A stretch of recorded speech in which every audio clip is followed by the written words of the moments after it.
Hey tout le monde, c'est Wapi, aujourd'hui on se retrouve pour une nouvelle vidéo. Ça fait longtemps que j'ai pas tourné parce que j'avais fait plein de vidéos à l'avance à cause du bac, etc. Du coup ça fait bizarre. Mais aujourd'hui on se retrouve pour une vidéo point prénom sur des pet shops qui sont pas nouveaux, hein, pas forcément du moins. Cette émission c'est pas forcément pour les nouveaux pet shops que j'ai, parce qu'il y a beaucoup d'anciens de mes LPS qui n'ont pas de prénom, donc il faut que j'y remédie. C'est pour ça que je fais cette émission où à chaque fois je vous montre 20 pet shops. En l'occurrence il y en aura 21 parce qu'il y a un petit duo. Je vous prévois plein de vidéos pendant les vacances d'été, même si je serai pas trop là. Je serai pas là tout le mois de juillet, mais en tout cas je pourrai répondre un petit peu aux commentaires. Et vous aurez quand même des vidéos tous les dimanches et presque tous les mercredis. Donc j'espère que vous apprécierez. Du coup on commence déjà avec ce LPS. Je l'ai appelé Mars parce que je trouvais qu'il avait un peu les couleurs de la planète, vu que c'est une planète rouge.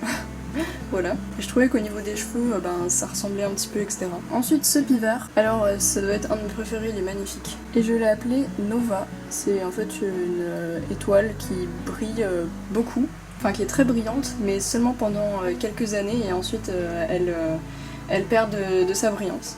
Donc voilà, je trouvais que ça lui allait bien parce que c'est un pet shop pailleté, donc je trouve que les pet shop pailletés c'est magnifique et c'est ceux que personnellement je remarque le plus, on va dire. Il y aura pas mal d'insectes dans cette vidéo, il y aura pas mal de libellules et de papillons parce que j'avais fait un peu le tour des fleurs et du coup j'avais trouvé des noms assez sympas. Donc celle-ci s'appelle demoiselle. Alors en fait une demoiselle c'est un insecte qui ressemble beaucoup à une libellule, mais en fait c'est pas une libellule et je pense que la plupart d'entre vous connaissez ce nom de Animal Crossing, moi aussi d'ailleurs. C'est là que j'ai appris, d'ailleurs je croyais que c'était une sorte de race de libellule et en fait non, c'est vraiment un insecte à part entière. Le duo de cette vidéo c'est ces deux castors. Alors celui-ci s'appelle Pollux et celui-ci s'appelle Castor. Alors au début j'avais nommé un chien Pollux et finalement j'ai changé parce que en fait Pollux et Castor c'est les deux étoiles les plus brillantes de la constellation du Gémeaux. Et en fait comme tous mes castors avaient déjà un nom, je voulais que ce soit deux castors parce qu'il y en a un qui s'appelle Castor. Donc je voulais que Pollux en soit un aussi, et du coup j'ai dû faire quelques changements. En tout cas je trouve qu'ils sont hyper mignons. Il me semble que celui-là, quand j'étais petite, s'appelait Bueno, pour aller avec mon autre castor qui s'appelle Kinder. Mais du coup j'ai fait quelques petits changements. Donc ce raton laveur je l'ai appelé Merida, c'est tout simplement la princesse Disney.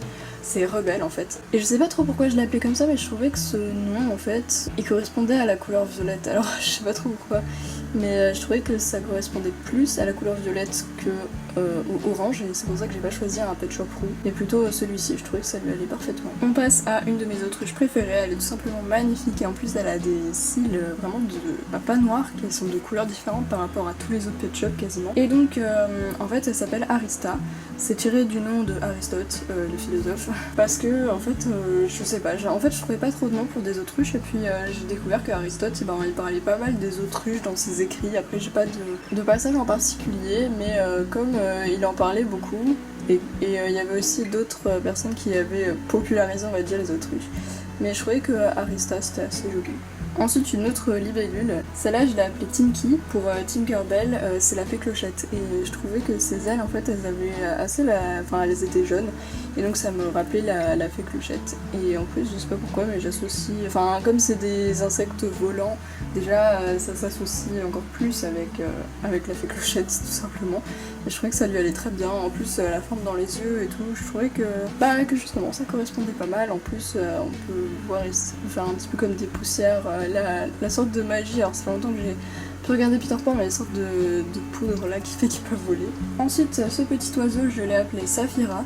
Saphira c'est la dragonne dans Eragon, je sais pas si vous lisez ça, mais franchement si vous aimez lire je vous conseille vraiment ça, et même si vous aimez pas parce que franchement ça se lit comme ça, genre en 2 jours c'est terminé, même si c'est très long, très long. Il y a pire, mais voilà, si vous n'êtes pas habitué à lire, ça peut être très long. Et en fait, cette dragonne, elle est bleue, et je n'ai pas de dragon bleu, puisqu'il n'y a pas de dragon bleu pet shop, et tous mes dragons ont déjà des prénoms. Et comme je voulais vraiment donner ce nom, parce que Saphira, saphir, donc c'est bleu, c'est une pierre précieuse, bleu, donc ça lui allait aussi également. Donc voilà, les deux correspondaient pas mal, et j'avais vraiment envie qu'un de mes pet shops porte ce nom, parce que c'est vraiment un de mes livres préférés. Enfin, une de mes sagas préférées. D'ailleurs, ceux qui sont fans d'Eragon, il a écrit 3 nouvelles. J'allais dire, il a écrit 3 nouvelles, mais oui.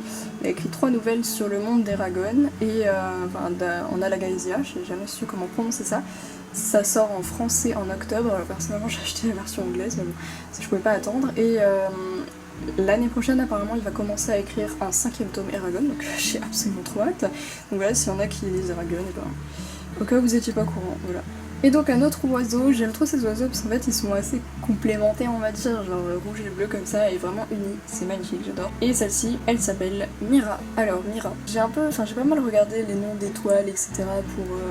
Pour ses prénoms, pour les oiseaux, parce que je trouvais que cet oiseau il était vraiment flash quoi.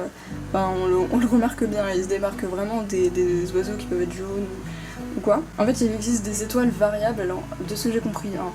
Une étoile variable, c'est une étoile qui change, en fait, qui devient brillante et ensuite qui arrête de briller, qui redevient brillante, etc. Et les étoiles variables de type Mira, c'est celles qui restent brillantes pendant une très longue période.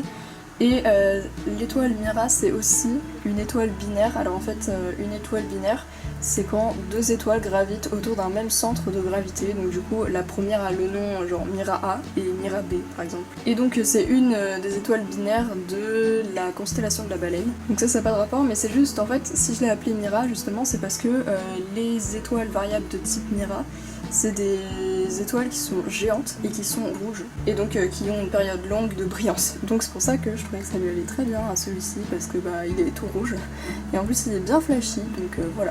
Ensuite ce papillon, je l'ai appelé Belle, alors en fait c'était, ça veut dire clochette en anglais, et c'était juste, en fait c'était dans ma lignée, j'étais Tinky pour Tinkerbell, et du coup je me suis dit bah allez, parce que Belle c'est aussi joli.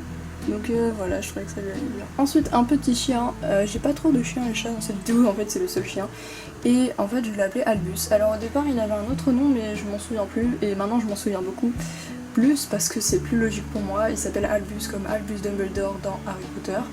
Donc c'est assez évident, il a l'air un peu âgé. Ces chiens ont l'air âgés de toute façon, moi c'est toujours les papis. Et Dumbledore a les yeux bleus, et puis il a une longue barbe blanche, des cheveux blancs, enfin voilà, c'était le pet shop parfait pour s'appeler comme ça. Ensuite, un cheval, alors celui-là, il s'appelle Chiron, ou Chiron. En fait, j'ai vu qu'on pouvait dire les deux, donc qu'il n'y a pas de prononciation correcte ou incorrecte, moi je dirais plutôt Chiron. C'est un centaure de la mythologie grecque, et donc il fait preuve d'une grande sagesse, et il a beaucoup de connaissances, surtout en chirurgie, il est habile de ses mains. Et ensuite il se fait tuer par Héraclès, mais en fait comme il est immortel, il était pas vraiment mort, mais du coup il souffrait énormément. Et donc il a demandé qu'on lui retire son immortalité pour qu'il puisse vraiment mourir quoi. Donc voilà, c'est assez tragique, mais on va s'arrêter avant qu'il meure. Hein. Je trouve que le cheval c'est sage, je sais pas comment expliquer, mais en tout cas celui-là je trouve qu'il a un air comme ça. Cette lapine je l'ai appelée Carrie, Carrie comme l'héroïne de Stephen King, et d'ailleurs bouquin que j'ai toujours pas lu.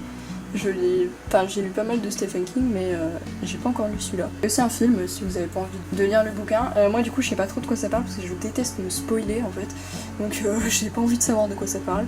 Du coup je le lirai, et voilà. Donc en attendant elle s'appelle comme ça, parce que je sais pas, je crois que ça lui allait bien. Voilà. Cette tortue elle s'appelle Aquarie, alors je sais pas trop comment prononcer ça, mais en fait c'est tout simplement l'étoile la plus brillante de la constellation du Verseau, et Verseau je crois que c'est un rapport avec l'eau, enfin moi si ça n'a pas de rapport avec l'eau et que je me trompe, c'est juste moi qui le conçois comme ça, qui fait un rapprochement, parfois je sais pas toujours, mais bon. Comme dit, je m'étais inspirée pas mal des étoiles pour trouver des noms. Et je trouvais que ça lui allait bien parce que ça ressemblait un peu à Aquali du coup, et ça me rappelait l'eau. Ensuite cette chauve-souris je l'ai appelée Euphémie. Alors Euphémie c'est... il y a la youtubeuse, la pestubeuse. C'était dans ses prénoms qu'elle avait donné à ses pet shops, on s'est échangé nos listes, alors du coup j'en ai pioché un peu. Pas dans cette vidéo, mais dans un futur point prénom, et il y en aura pas mal que j'aurai pioché chez elle. Et bon, je donnerai quand même une explication. Je vais pas juste vous dire ah je l'ai pioché chez elle et voilà c'est tout quoi. Donc là c'est pareil, je l'ai pris dans ses prénoms. Mais donc Euphémie ça vient de, enfin pour moi, ça vient de euphémisme, donc c'est une figure de style. Si vous faites déjà ça en français, je sais pas, mais en gros c'est une figure de style, c'est dire le moins pour exprimer le plus en fait. C'est atténuer en fait une situation. Par exemple, quand quelqu'un meurt, on dit il est parti au lieu de dire il est mort. Parce qu'on atténue en fait la réalité et ça paraît moins violent. Donc voilà. Je sais pas si vous comprenez. Mais voilà, du coup je l'ai appelé comme ça parce que en fait je trouvais que c'était justement en antithèse.